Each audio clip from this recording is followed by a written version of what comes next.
ప్రజలు మళ్ళీ కేసీఆర్ కావాలి, బీఆర్ఎస్ కావాలని కోరుకుంటున్న పరిస్థితి ఉంది.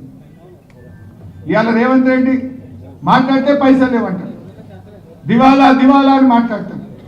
నా దృష్టిలో ఎవడైతే తెలంగాణ రాష్ట్రం దివాలా దివాలా అని మాట్లాడుతుండ్రో వాళ్ళంతా దివాలా కాలేదు. దివాలా గాడు ఎవడైనా అయితేనే వాడు దివాలా అని మాట్లాడుతున్నాడు. కేసీఆర్ ఎప్పుడు మాట్లాడినా ఒక ఆత్మవిశ్వాసం కలిగిస్తుంది.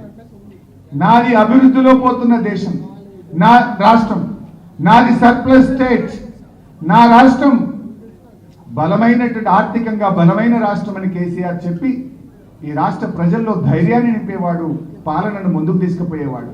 కానీ రేవంత్ దివాలా దివాలా అనే దిక్కుమాలిన ప్రచారం చేసి తాను తీసుకున్న గోతిలో తానే పడ్డాడు. ఈరోజు ఇలా రిజిస్ట్రేషన్ ఆదాయం తగ్గింది, జిఎస్టీ తగ్గింది, మైనింగ్ తగ్గింది, రాష్ట్ర సొంత ఆదాయ వనరులు తగ్గిముఖం పట్టినాయి. ఇది నీ పాలన చేతగా, నీ వైఫల్యం వల్ల ఇలా తెలంగాణ ఆగమైతుంది. కేసీఆర్ హయాంలో రాష్ట్ర అభివృద్ధి, రాష్ట్రం యొక్క ఆదాయం ఆకాశం వైపు చూస్తే రేవంత్ ఏడాది అర్థంలో అది నేల వైపు చూస్తాము. నాడు రాష్ట్రం యొక్క ఆదాయం 60,000 కోట్ల నుంచి 2,60,000 కోట్లకు 10 ఏళ్లలో కేసీఆర్ పెంచి చూపించింది.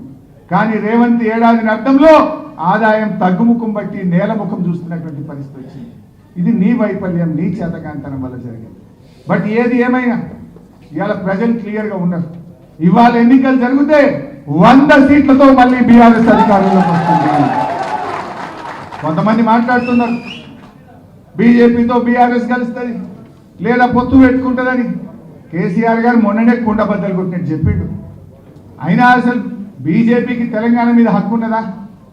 ఆనాడు 1996లో ఒక ఓటు 2 రాష్ట్రాలని చెప్పి 2000 సంవత్సరంలో 3 రాష్ట్రాలు ఏర్పాటు చేసి తెలంగాణకు మొండి చేయి చూపింది బీజేపీ.